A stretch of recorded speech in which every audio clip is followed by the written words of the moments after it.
डोकेदुखीची गंभीर लक्षणं म्हणजेच डॉक्टरांचा सल्ला कधी घ्यायचा.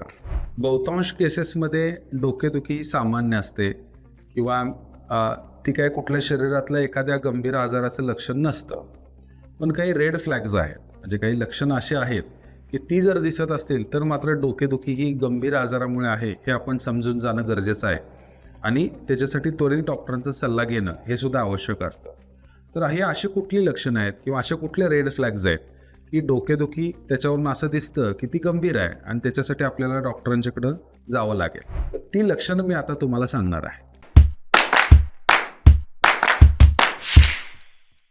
नमस्कार, मी doctor Ravindra Patil, consultant neurosurgeon and director Samarth neuro and super speciality hospital, Sangli Miraj road, Miraj. Samarth hospital हे सांगली मिरज परिसरातील पहिलं 100 बेडचं सुपर स्पेशालिटी हॉस्पिटल, जे की फक्त मेंदू, मणका आणि अपघाताच्या रुग्णांसाठी सदैव तत्पर आहे. अचानक किंवा तीव्र डोकेदुखी ही जर अचानक सुरू झाली असेल किंवा ती खूप तीव्र असेल की जशी काही तुम्ही अगोदर कधी अनुभवलीच नाही अशा पद्धतीची डोकेदुखी असेल तर ती बऱ्याच वेळा गंभीर आजार दर्शवते. साधारणपणे मेनिंजायटिस किंवा अन्युरिझम म्हणजे रक्तवाहिन्यांचे विकार, तर ह्याच्यामध्ये अशा पद्धतीची डोकेदुखी होऊ शकते आणि अशा केसेसमध्ये मेंदूचं इमेजिंग हे लवकर करणं खूप गरजेचं आहे. डोक्याला दुखापत झाल्यानंतर होणारी डोकेदुखी, बऱ्याच वेळा डोक्याला दुखापत झाल्यानंतर जर डोकेदुखी होत असेल तर ही डोकेदुखी मेंदूच्या आतमध्ये होणाऱ्या रक्तस्रावाचं म्हणजे लक्षण असू शकतं.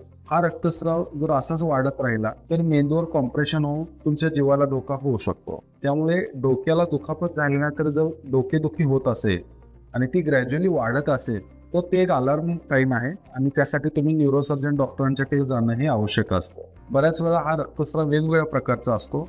सब ड्युरल असू शकतो, सब अरॅक्नॉइड असू शकतो आणि ते इमेजिंगवर स्पष्ट दिसतं आणि त्याच्यानुसार त्याचे उपचार केले जातात. न्यूरोलॉजिकल लक्षणासह होणारी डोकेदुखी, बऱ्याच वेळा डोकेदुखी ही फक्त डोकेदुखी नसते तर त्याच्या जोडीला इतर काही लक्षणं दिसू शकतात. जसं की वास न येणं किंवा दृष्टीमध्ये परिणाम होणं किंवा डबल दिसायला लागणं, डोळ्यामध्ये तिरळेपणा येणं किंवा हातापायामध्ये ताकद कमी होणं, चालताना तोल जायला लागणं. तर अशी कुठलीही लक्षणं तुम्हाला डोकेदुखीबरोबर दिसत असतील तर ती गंभीर आजाराचं म्हणजे लक्षण आहे.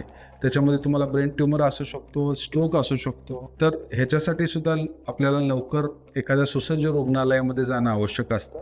तिथं तुमच्या सगळ्या तपासण्या होतील आणि त्याच्यामध्ये जर कदाचित स्ट्रोक निघाला समजा तर त्याच्यावर गोल्डन आवरमध्ये म्हणजे लवकर उपचार होणं हे खूप आवश्यक असतं की जेणेकरून त्याची रिकव्हरी ही पूर्णपणे होईल.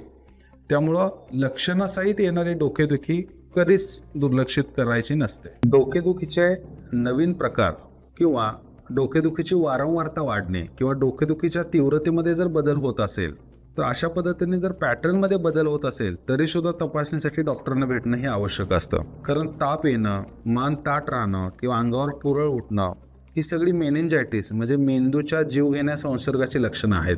मेनिंजायटिस विशेषतः लहान मुलांमध्ये किंवा लहान बाळामध्ये जास्त असतात. ताठ मानेमुळे गंभीर मेनिंजायटिसची शंका येऊ शकते. अशा परिस्थितीत जर बाळ सतत रडत असेल तर त्याची योग्य तपासणी करणं गरजेचं असतं. मेंदूज्वर झालेल्या बाळाला किंवा मुलाला किंवा मुलीला ताप येईल आणि ते गंभीररित्या आजारी असेल.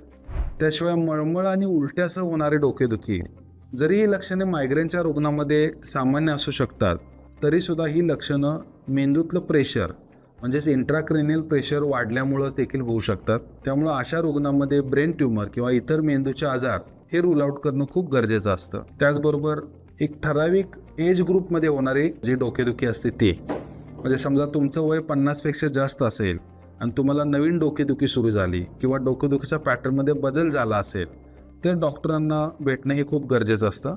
कारण ते काही वेळा जायंट सेल आर्थरायटिस किंवा टेम्पोरल आर्थरायटिस यासारख्या आजारांशी संबंधित असू शकतं. त्याचबरोबर गंभीर डोकेदुखी असणाऱ्या गर्भवती महिलांनी सुद्धा प्री एक्लाम्प्सियासारखी परिस्थिती ओळखण्यासाठी डॉक्टरांच्याकडनं तपासणी करणं आवश्यक असतं. तुम्हाला यापैकी कोणत्याही लक्षणामधील जर काही लक्षणं दिसत असतील किंवा रेड फ्लॅग्स जर तुम्हाला वाटत असतील तर तुम्ही तुमच्या डोकेदुखीकडे अजिबात दुर्लक्ष करू नका.